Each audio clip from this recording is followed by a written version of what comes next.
As I'm sure most of you are already aware, Griselda's got a movie coming out pretty soon titled Conflicted. To accompany that movie, they've put a soundtrack together with the first song off of it being 3:30 in Houston, and the second one being The Hurt Business, featuring Westside Gunn, Smoke DZA, and Wale. It's a new year, and it's a new track. It's time to go bar for bar and break down those lyrics. So it starts off with Westside Gunn's verse. Hey yo, I'm on the ledge talking flare, his face all bloody, rope hanging off, got hit with a chair, wore his best 10s on the dance floor, Greg Valentine lower tops, blow his brains out right off the handlebars, boom boom boom boom. Westside Gunn is very big wrestling fan, just like Smoke DZA and Wale, so expect many wrestling references here. However, you can still kind of get an idea even if you're not a huge wrestling fan. He's talking about Ric Flair and how, like, in one of his matches, his face was all bloody. Like, he's talking as if he was Ric Flair, you know, on the ledge, like the edge of the squared circle. And he's talking about how he wore his best 10s to the dance floor, meaning the ring, and Greg Valentine is his tag team partner, or oftentimes his tag team partner, and then just blow his brains out right off the handlebars. So dude would be just riding his bike and just knock him out. Doggy pile, the rich is tremendous. Push a 3-door Benz, they never coming out. I had twins, I walked up on them, pulled my gun out close, take that fucking chain off. I need that money and that socks filled with bags of dope. Doggy piles, like when you dog pile on things, like everyone jumps on something. So they all jumped onto the riches. It's tremendous. And push a 3-door Benz, they never coming out. I'm pretty sure, well, I'm not sure, but I think obviously you can modify cars to have 3 doors, but I think some Maybachs may have 3 doors. So that might be what he's talking about here. I mean, you got 3 doors, they ain't coming out. Like, you have one point of exit if you're in the back seat. Because I'm assuming the front 2 doors are still proper doors, and just the back door is the one big door that everyone's going in and out of. And yeah, he walked up on him, got his gun close, take that fucking chain off. Kind of like that video that just came out on IG Live, or from someone's IG Live, where dude was just flexing all his money and someone just ran up on him in the car. He's like, give me the fucking money. And then yeah, he's just basically like, yo, I need the money. And then all those socks that you got filled with dope, I'm gonna need those too. Because he just knows. He just knows. That actually goes into the next line. Duffel bag rumors when we read up. My dread shot 5 dudes, moved to VA and rocked the Caesar. Peace almighty grimy. Kimbo edition, my alma mater is federal prison. So duffel bag rumors, like, that's how they were aware that you had these bags of dope. And his dread shot 5 dudes, moved to VA and rocked the Caesar. He's where he had dreads. And then he moved to Virginia, and then he got a new cut. That might also sound like a Wale reference, because DMV area, but I don't know if that's, well, I mean, Wale has dreads, so maybe. Kimbo edition, my alma mater is federal prison. Kimbo Slice was an MMA fighter, so he's ready to fight, and he learned how to fight from federal prison. Guess who ran the day room?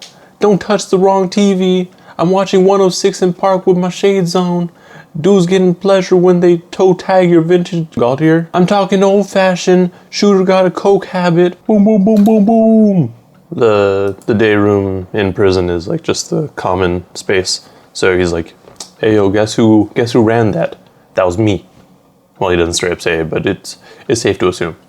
Because he said, don't touch the wrong TV. Because he's watching 106 in Park with his shades on. He's talking about how people they get pleasure when they toe tag your vintage fine art, or high fashion, because Gaultier is a designer wear. Yeah, no, it just sounds like he's trying to let you know in this verse that he's the one that runs shit, like in and out of prison. Like out of prison, yeah, he gonna run up on you.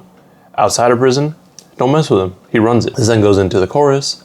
Hey yo, the flyest motherfuckers got the game on lock. Keep it shooting till there ain't no shots. Allah, please forgive all my dudes in the box. When one come home and then another get knocked. And then it repeats. That's pretty cool. I mean, it's smooth. Yeah, he's just, the flyest motherfuckers got the game on lock. Like, the dudes who's dope, they got the game on lock. Whether that be the rap game or the The other game he's talking about here. And then keep shooting till there ain't no shots. So keep busting keep shooting until you can't shoot no more. You do hear Smoke DZA kind of come in here too, so that's dope. Which then goes really well into his verse. So Smoke DZA's verse goes, it only take half a second to establish the hit. Send my little homie at you, have him stab you through your kith. Got a kilo on my neck, dude, average a brick. Your bitch face painted on my pants, ravishing Rick. He comes in cold, kind of carrying on that same sort of vibe that Westside Gunn brought up. So it only takes half a second to establish the hit. Like, yo, the decisions are made real quick here.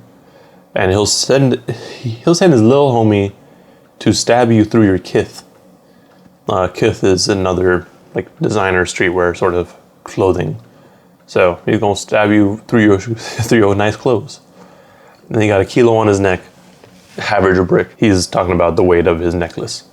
But you know, he also got a kilo on him. How stylish is this? No hate, no malice is this. Whipping heavy, all these carats is on wrist. $1,000 bottle sprays, my whole palette is rich.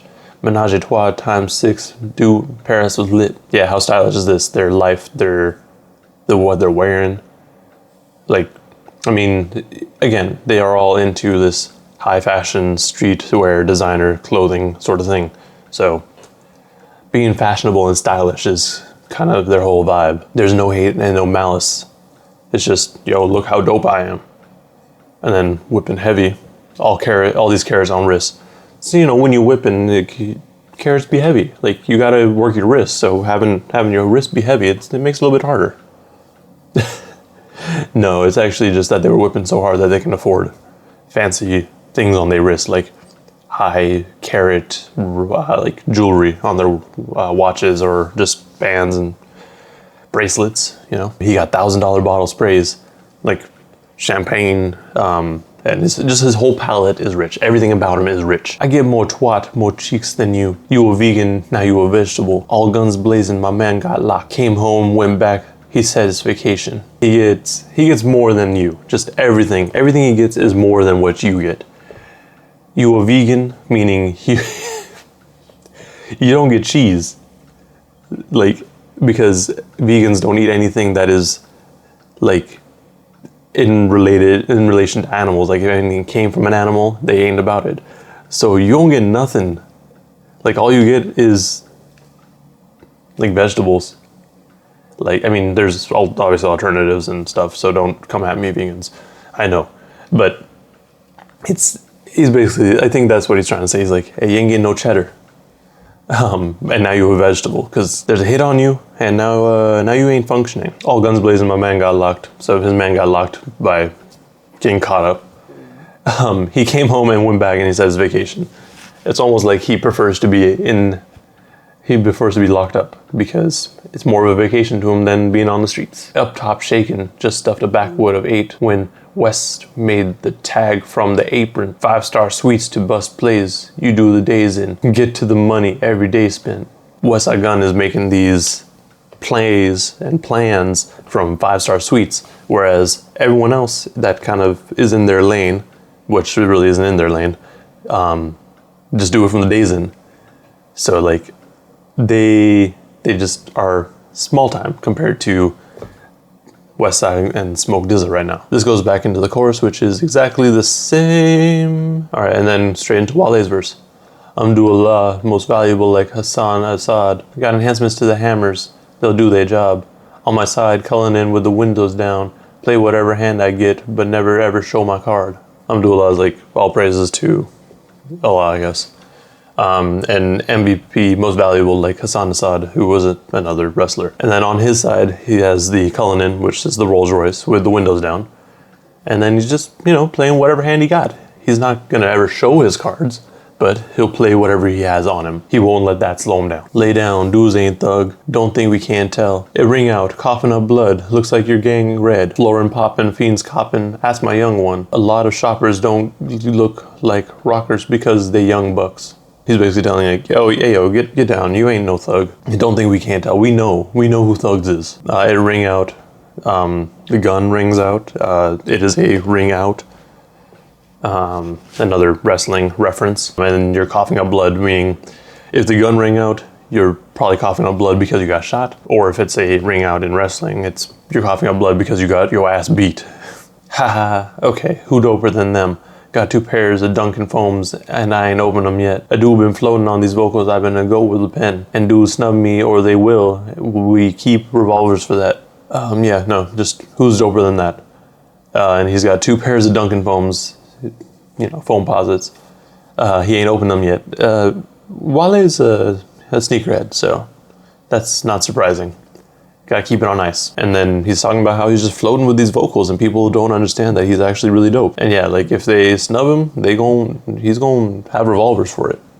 Like he's prepared. DeLorean back. I try to keep my dog out the trap. You say he gotta work the rock like Kevin Hart. I don't know what it says there. It's hard to be great and honestly way harder when black. I feel like Jake Robus, boy, Slyman is back for real. And then he's talking about how his dog says that he's gotta work the rock like Kevin Hart. That is just kind of a reference to how Kevin Hart and The Rock work together and have that working relationship. But also because he's got to work The Rock. It's hard to be great and honestly way harder when black. That is very, very real. Yeah, we've seen that pretty often.